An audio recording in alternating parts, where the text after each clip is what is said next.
All right. Our next speaker is a father, husband, Iraq war veteran, and congressman. He has fought for a new generation of leadership, and he wants to bring that new leadership to the White House. Congressman Seth Moulton.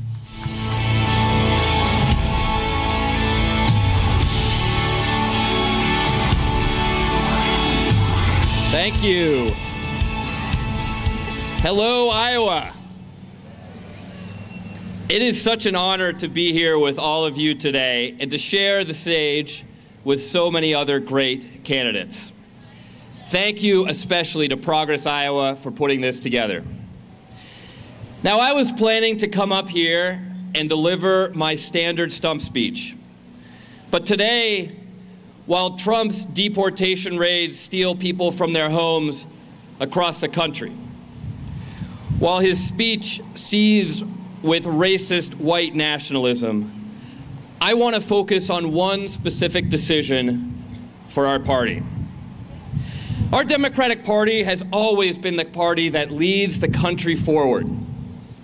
From climbing out of the Depression to winning World War II, from tackling civil rights to sending a man to the moon.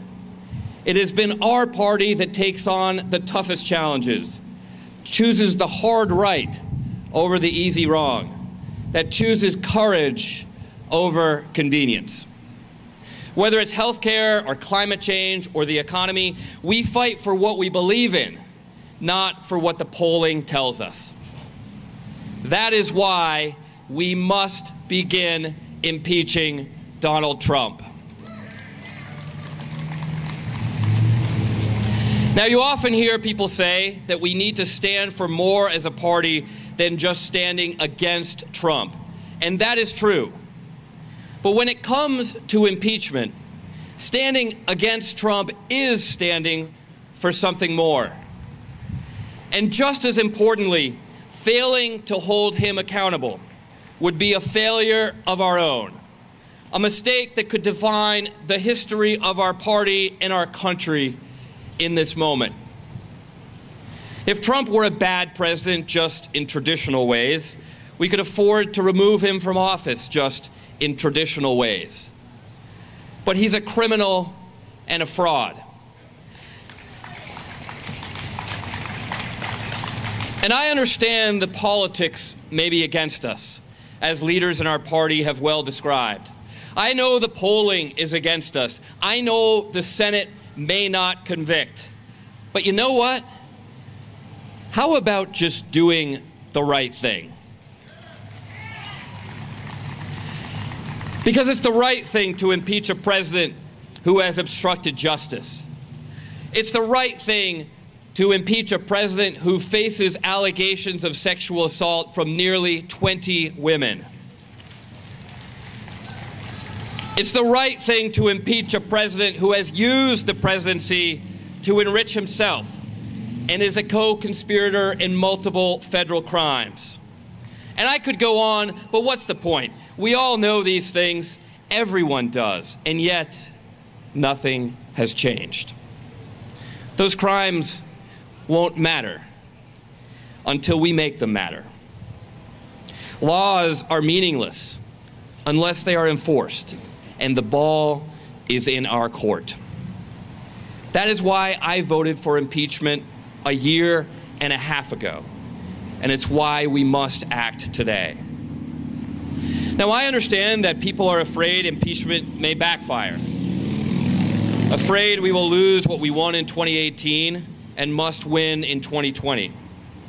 But I think the political wisdom against impeachment is wrong. Just look at our history. When impeachment proceedings started against Richard Nixon, only 19% of Americans believed he should be removed from office. The numbers are far better today, with 45% of Americans already believing Trump should be impeached. But the lesson from Nixon is not to follow the polls, but to ignore them, to bend them in our favor rather than waiting for them to shift in our direction. Because leaders don't follow polls, polls follow leaders. That's what Democrats did in 1974. They showed the public day after day, hearing after hearing, that the president was a criminal, a crook. And by the end of those proceedings, support for impeachment had skyrocketed, and Richard Nixon resigned rather than let himself be impeached. We must do the same with impeachment today. Show everyone who Donald Trump really is, just in time for them to vote against him in 2020. And if the House sends an impeached president to the Senate, I'm just fine with the American people getting to see Mitch McConnell, who is up for re-election in 2020, covering for a criminal while we stand up for justice. I'll take that trade any day of the week. There's a great quote from Atticus Finch in To Kill a Mockingbird that says, "Courage is when you know you're licked before you begin, but you begin anyway, and you see it through no matter what." The point is not whether or not Trump is actually convicted by the Senate, but whether we have the conviction to uphold the law. I swore an oath as a member of Congress, not to the politics of my party, but to the Constitution of the United States of America. It's the same oath that I swore as a Marine, and it's never applied more than today. The Constitution says that the president shall be impeached for treason, for bribery, for high crimes and misdemeanors. It's not a political question. It's a moral command. It's not a decision. It's a duty. It's our job, and it's high time we do it. So let us not become bystanders to our own history, but lead with courage and do what's right.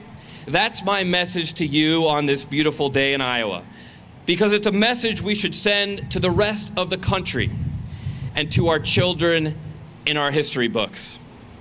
Lives are on the line across the country this afternoon, and our history is on the line if we do not act.